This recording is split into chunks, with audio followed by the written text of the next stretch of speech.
à tous. Alors cette semaine nous avons eu beaucoup de questions concernant les plantes et les bottle crops.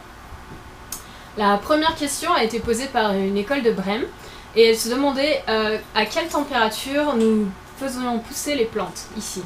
Bon, j'ai un thermomètre ici qui me dit que pour l'instant dans le lab il fait 19,2 degrés et 63% d'humidité. Donc en fait, on fait pousser les plantes avec la température ambiante du laboratoire ou de la base complète, puisque la température est à peu près la même partout. La question qui suivait était concernait les conditions d'éclairement. Alors j'ai trois ensembles de bottle crop ici. Les premières, je les ai commencées le 29 avril. J'en ai une ici qui pousse sous de la lumière rouge et bleue, et ici une qui pousse sous de la lumière naturelle. Et vous pouvez voir la différence. Celle-ci pousse un peu moins vite que celle-là. Elle est un peu plus faible, elle a moins de lumière. Ensuite, j'ai celle-ci que j'ai commencé le 5 mai avec 3 autres écoles de Brême en Allemagne. Et donc, celle-là pousse sous de la lumière ambiante, un peu partout dans la base, et vous pouvez voir qu'elle est très faible. Celle-ci pousse sous de la lumière naturelle, et celle-ci pousse sous de la lumière artificielle, blanche, avec des diodes électroluminescentes. Et finalement, j'ai la bouteille que j'ai commencée avec vous cette semaine mardi, et donc pour l'instant, rien n'a poussé. Je pense que dans la vôtre, rien n'a poussé non plus. Si on regarde bien, on peut voir que une petite graine a commencé à germer, mais c'est tout. La semaine prochaine, on aura des feuilles. Ensuite, il y avait une question d'une école de Brême, mais aussi de vous. Vous avez posé la même question. Est-ce que les plantes poussent vite ici? Et est-ce qu'on a une intention de les manger? Alors, est-ce que les plantes poussent vite? Je pense que j'ai répondu à votre question. Vous les avez toutes vues. Ça dépend des conditions lumineuses, des conditions d'éclairement. Donc elles poussent plus ou moins vite suivant qu'elles ont plus ou moins de lumière. Si on va les manger, oui bien sûr, dans 6 à 8 semaines, on pense bien avoir plusieurs belles salades et pouvoir en profiter. Une autre question qui était de la part aussi une école de Brême, était de savoir combien de fois il y avait eu une expérience avec ces bottle crops avant de les envoyer ici. La réponse est que c'est la première fois que ces bottle crops sont envoyés dans un site de test analogue ou dans une mission spatiale. La raison c'est que les bottle crops sont très récentes de l'année dernière, et donc du coup c'est la première fois, et donc vous participez à une première.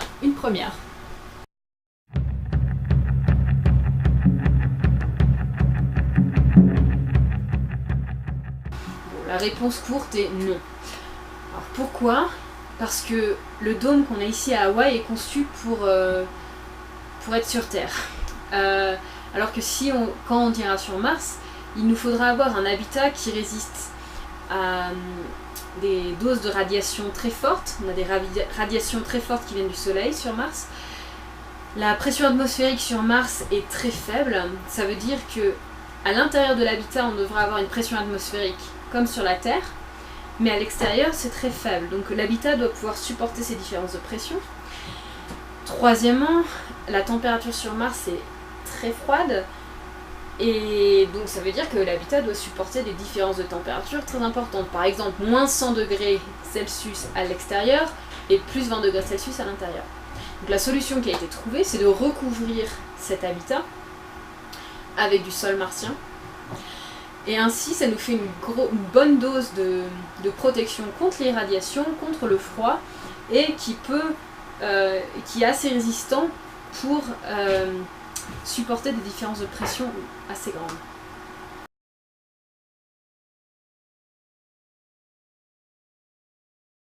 Alors oui, il y a de l'eau sur Mars, mais elle n'est pas sous forme liquide. L'eau sur Mars est d'une part sous forme gazeuse dissoute dans l'atmosphère, mais il n'y en a pas beaucoup.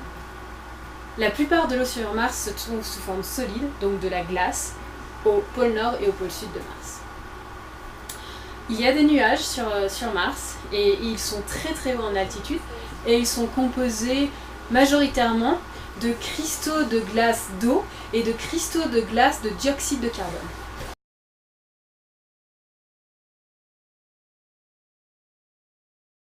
Donc, il y a deux théories sur comment on pourrait transporter de l'eau sur Mars. La première, c'est que l'équipe amènerait l'eau avec elle lors de son voyage sur Mars. C'est-à-dire que l'eau serait stockée dans des gros réservoirs dans la fusée. La deuxième théorie, c'est qu'on pourrait extraire l'eau de la planète Mars elle-même. Donc pour ce faire, on enverrait des robots avant la mission humaine. Ces robots pourraient extraire l'eau de l'atmosphère martienne et d'autre part pourraient aller sur les pôles, extraire la glace et la faire fondre. Un autre moyen qu'il y aurait pour transporter facilement de l'eau sur Mars, ce serait en fait de transporter de l'hydrogène sur Mars qui est plus léger que l'eau, donc on pourrait en transporter plus. Et comme sur Mars il y a beaucoup de dioxyde de carbone, on pourrait combiner cet hydrogène avec du dioxyde de carbone lors d'une réaction dite de Sabatier, et avec ça, on peut produire de l'eau.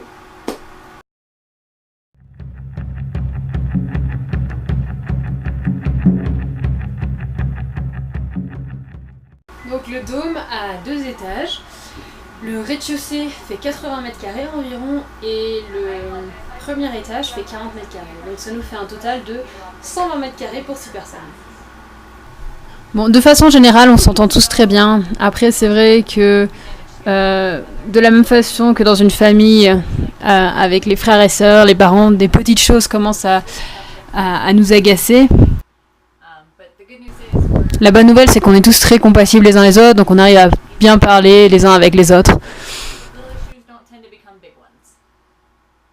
En ce qui concerne le fait de s'entendre les uns avec les autres, c'est comme dans n'importe quel groupe de personnes, il va y avoir des désaccords et des choses sur lesquelles on doit travailler, mais ça n'a rien d'inhabituel.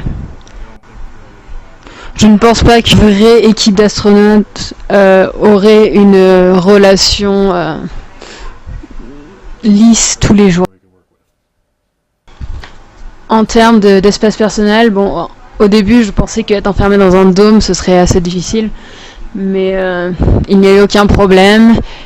Et le fait qu'on ait nos petites chambres aide beaucoup pour notre espace personnel. Nous sommes une équipe qui nous entendons très bien. Dès que nous avons un petit moment de libre, nous en profitons pour discuter, pour faire des jeux ensemble. On fait plein de blagues, donc tout se passe bien. Bon, par contre, c'est comme une petite famille. On est 5 personnes à vivre ensemble depuis 6 semaines, à avoir personne d'autre que nous 5. Donc c'est vraiment comme une famille, et donc comme dans n'importe quelle famille, il y a des tensions parfois, il y a des petits problèmes, mais ce n'est rien de grave.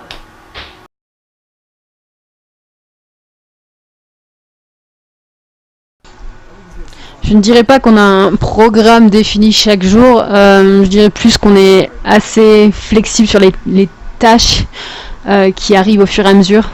J'essaie d'organiser mon hygiène personnelle ainsi que mon sport autour des limitations qu'on a et des IVA qu'on doit faire, de sorte que je puisse être en bonne santé, propre et en même temps répondre aux challenges qui nous sont proposés.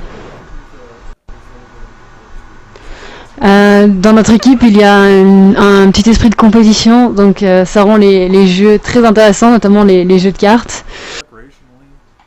Dans mon temps libre, j'apprécie simplement d'être capable de regarder une vidéo sur mon ordinateur, un film sur mon ordinateur, ou de pouvoir lire un livre, car c'est des choses que je n'ai pas vraiment l'occasion de faire dans ma vie de tous les jours. Effectivement, on joue à des jeux, on regarde aussi des films et des séries télévisées. On va même essayer de planifier un week-end camping, un faux week-end camping ce week-end. Donc oui, on essaye d'être très sociaux et on fait plein d'activités ensemble. En ce qui me concerne, comme je m'occupe principalement de tout ce qui touche aux sorties extravéhiculaires, mon planning tend à tourner autour de ces sorties. Et je pense que c'est un peu pareil pour toute l'équipe. Si on a une tâche qui nous dit qu'on doit mettre nos combinaisons spatiales et sortir pour aller réaliser la tâche, ça prend en général une grosse partie de la journée. Et donc du coup, tout ce qui concerne le planning niveau sport et repas va tourner autour de cette sortie extravéhiculaire. Puis il y en a qui préfèrent faire du sport tôt le matin, moi je préfère le faire un peu plus tard, en fin de matinée ou en début d'après-midi. Si je n'arrive pas à faire mon sport en fin de matinée, je peux le faire un peu plus tard.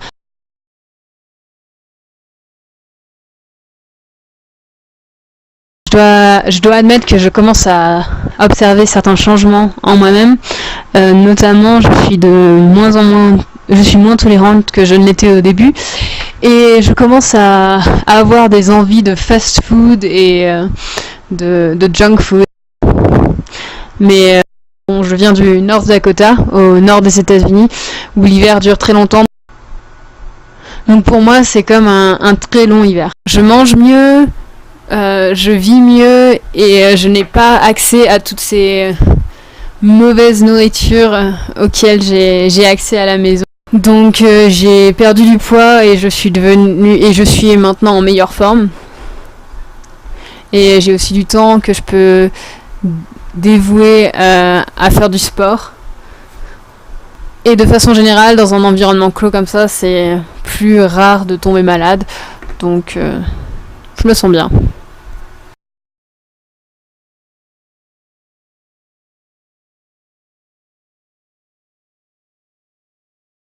La nourriture est vraiment bonne et ça m'a vraiment surpris car nous mangeons principalement que de la nourriture qui est lyophilisée, desséchée ou en conserve et je n'imaginais pas qu'on puisse avoir autant de variétés. Je mange mieux ici que ce que je mange chez moi en temps normal. Ici, chacun consacre un peu de son temps à préparer la nourriture car on ne prépare pas un repas juste pour soi-même, on prépare un repas pour 6 personnes. Et du coup, ça tend à nous motiver pour faire des recettes un peu plus élaborées. Et je n'ai jamais mangé aussi bien.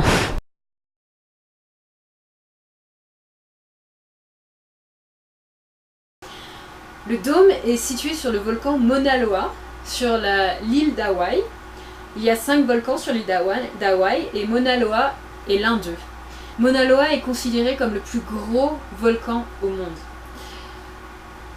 Maintenant, question chaleur. Bon, il faut savoir que nous sommes situés à 2500 mètres d'altitude. Donc c'est comme quand vous prenez le téléphérique et que vous allez à 2004. Même en été, il fait pas très très chaud. Donc là, on n'est même pas en été, on est au mois de mai. On est à 2500 mètres d'altitude. Et je peux vous garantir qu'il ne fait pas si chaud que ça, surtout le soir. À l'intérieur, la température descend à 12 degrés la nuit. Donc pas très très chaud à Hawaï pour l'instant. Le climat à Hawaï est assez tempéré et les températures vont de environ 16 à 25 degrés. Mais ici, sur les pentes du volcan Mauna Loa, il fait très froid le soir. Et comme on est haut en altitude, le soleil tape vraiment pendant la journée, donc il fait un peu plus chaud pendant la journée.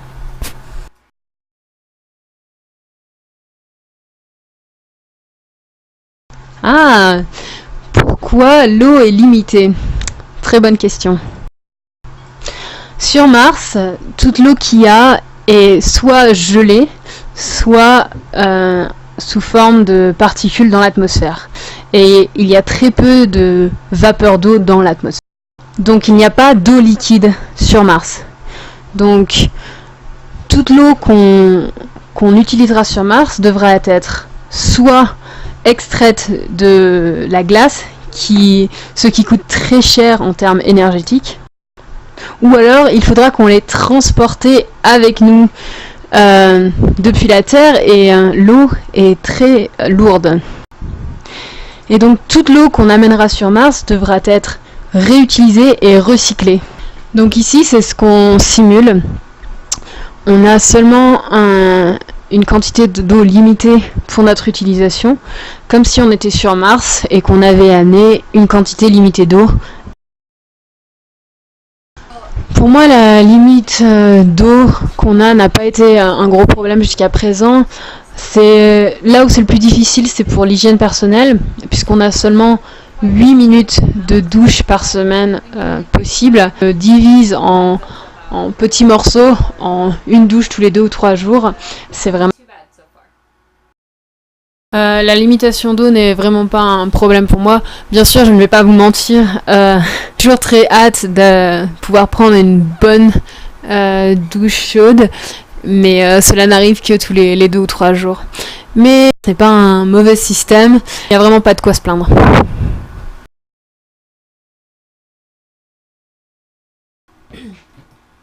Donc, une autre question que vous aviez à l'Agravillard de Rennes était de savoir comment j'avais eu l'idée de faire pousser des plantes sur Mars. En fait, ce n'est pas mon idée, c'est une idée qui date des années 70, je crois. Il y a eu beaucoup de recherches là-dessus sur comment nourrir des astronautes pendant une longue période quand ils ne seront pas sur Terre. Parce que ce qu'il faut savoir, c'est que pour l'instant, les astronautes qui sont sur la Station Spatiale Internationale, tous les 3 mois à peu près, ils ont un énorme cargo de nourriture qui leur arrive et donc ils peuvent manger comme ça. Mais quand on aura des astronautes qui seront sur la Lune ou sur Mars, sachant que sur Mars, pour aller sur Mars, il faut à peu près 8 mois, on ne pourra pas se permettre de leur envoyer des cargos de nourriture comme ça tous les 3 mois, ça coûterait beaucoup trop cher. Donc, les scientifiques sont venus à cette conclusion. Si on veut pouvoir nourrir les astronautes sur des longues périodes, il faut qu'ils fassent pousser la nourriture eux-mêmes et donc qu'ils fassent pousser des plantes. Parce que les graines, ça prend pas de place. Et ensuite, on peut les reproduire et comme ça avoir un cycle sans fin. Une autre question que vous nous avez posée était de savoir si on allait vraiment aller sur Mars, si oui, quand et combien de temps. Alors, la réponse, c'est que la NASA prévoit d'envoyer des gens sur Mars entre 2030 et 2040. Mais l'équipe qui va aller sur Mars n'est pas encore composée. Et la mission en elle-même n'est pas définie. Donc la durée sur Mars pourra varier entre 1 mois et 2 ans. Ça dépend de comment les planètes sont alignées pour pouvoir rentrer facilement sur la Terre.